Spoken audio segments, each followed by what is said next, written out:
দেখছেন? বেহুলা মাছ জ্বালানো পিদিম।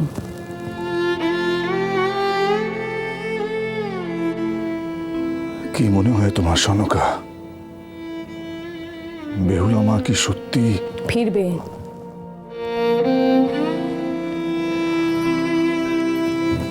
নিশ্চয়ই ফিরবে।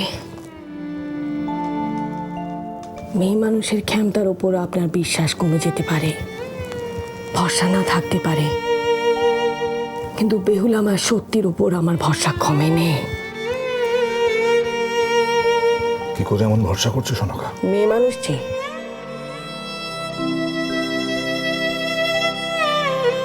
আমি জানি শাস্ত্রে কি লেখা আছে,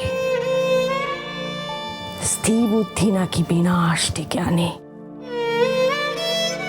অথচ আপনার এই ঘর মেয়ে মানুষেরাই আগলে রেখেছে। আসলে কি জানেন, সবক্ষণ আমাদের প্রমাণ করতে হয়, নইলে পুরুষ মানুষেরা কথা শুনবে না। আমি জানি সনকা, আমার প্রতি তোমাদের অনেক অভিযোগ আছে, কিন্তু এতটা কাল স্থির বুদ্ধিতে চললে এই ঘর এমন শূন্য হতো না। কি বলতে চাও তুমি সনকা? তোমার কথা শুনে ওই পাতালবাসিনীর পুজো করতাম আমি? কেন করবেন না? শুধুমাত্র সেই মেয়ে মানছে বলে আপনার পুজো পাওয়ার যোগ্য নন। আর কতবার, আর কতবার আপনার সঙ্গে প্রমাণ করতে হবে? আর কতবার, কতবার? সে কি, ইন্দ্র সভায় কেন প্রবেশ করতে পারবো না? তাছাড়া দেবগণ তাদের উত্তরীয় ধৌত করতে দিয়েছেন। ঠিক আছে, যদি নৃত্য শুরু হয়ে গিয়ে থাকে তাহলে প্রবেশ করব না। এখন স্বর্গলোকে প্রবেশ করার কারোরই অনুমতি নেই। তুমি পরে এসো, এখন ফিরে যাও। তোমরা ভুল করছো রক্ষীর দল। দেবগণ যদি তোমাদের নিষেধাজ্ঞা জানতে পারেন তাহলে তারা রুষ্ট হতে পারেন।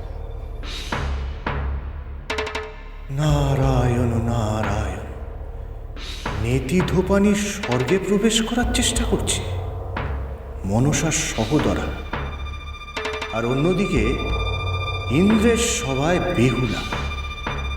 না, এ তো সামান্য ঘটনা নয়।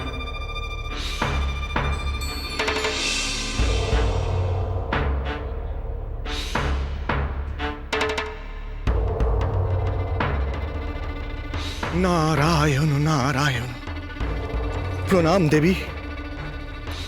আপনাকে এখনই একটিবার ইন্দ্রসভায় যেতে হবে, আর বিলম্ব করবেন না মা। কেন, কি হয়েছে দেবর্ষী নারদ? ইন্দ্রসভায় কোনো অঘটন ঘটল নাকি? অঘটনের পর অঘটন ঘটে চলেছে। অপ্সরা তার নৃত্য সম্পূর্ণ করতে পারেনি দেবী। মহাদেব ক্রুদ্ধ হয়ে তার দিকে পুষ্পদান ছুঁড়তে গিয়েছিলেন, কিন্তু হঠাৎই সেই পুষ্পদান থেকে উঠে দাঁড়িয়েছে এক মর্তবাসিনী নারী। কি কি বললেন আপনি? কে সেই নারী? বেহুলা। বেহুলা? হ্যাঁ দেবী, মনসার চর বেহুলা। সে স্বর্গলোকে সোজা ইন্দ্রসভায় এসে প্রবেশ করেছে। আমার মনে হচ্ছে নিশ্চয়ই এতে মনসার কোনো হাত আছে। আবার ওই স্বর্গদ্বারে নেতি ধোপানিকে দেখে এলাম। মনসা? মনসা চতুর্দিক থেকে চক্রান্ত করে চলেছে দেবর্ষী নারদ। নেতি ধোপানি স্বর্গে প্রবেশ আমাদের আটকাতেই হবে। কিন্তু আপনি আর বিলম্ব করবেন না মা, শীঘ্র ইন্দ্রসভায় চলুন। না না, সেখানে আমি যেতে পারবো না দেবর্ষী। কিন্তু সেখানকার সব সংবাদ দয়া করে আপনি আমাকে দিতে থাকবেন। ইন্দ্রসভায় আমি আমন্ত্রিত হইনি দেবর্ষী। তা সত্ত্বেও যদি আমি সেখানে যাই তাহলে মহাদেব হয়তো রুষ্ট হতে পারেন। স্বর্গের নিয়ম ভঙ্গ হতে পারে কিনা। কিন্তু দেবী, মহাদেব যদি বেহুলাকে উষারূপে চিনতে পারেন এবং প্রিয় নর্তকীর প্রতি দয়া পরবশ হয়ে তার সমস্ত প্রার্থনা মেনে নেন। না না, মহাদেব কিছুতেই এত সহজে বেহুলার প্রার্থনা মেনে নেবে না, তা আমি জানি দেবর্ষী। মার্জনা করবেন দেবী। মহাদেব প্রথম থেকেই উষার নৃত্য দেখতে আগ্রহী। আজ তাকে সম্মুখে দেখে কেমন আচরণ করবেন তা কি বলা যায় দেবী?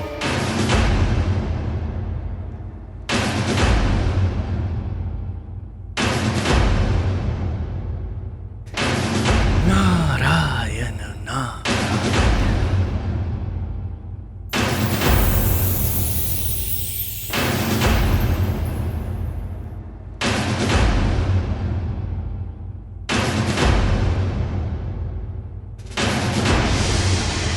তুমি স্বর্গলোকে প্রবেশ করার স্পর্ধা করলে কিভাবে? তুমি ছলনার আশ্রয় নিয়েছ, এর যথাযথ শাস্তি তুমি পাবে নারী। দেবদূত, রক্ষী বাহিনীকে খবর পাঠাও। দাঁড়ান ইন্দ্রদেব।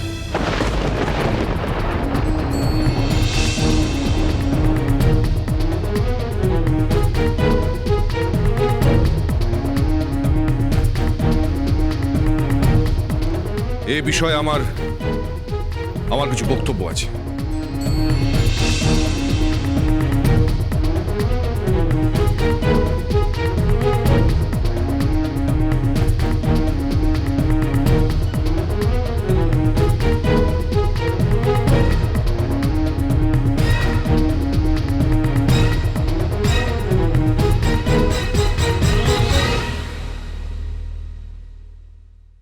বাসর রাতে আমি আমার স্বামীকে হারিয়েছি। আপনি চাইলে এনার জীবন ফিরিয়ে দিতে পারেন। তুমি তোমার স্বামীর জীবন ফেরাতে চাও, তার জন্য যা বলবো তাই করতে পারবে? পারবো বাবু, আমি পারবো।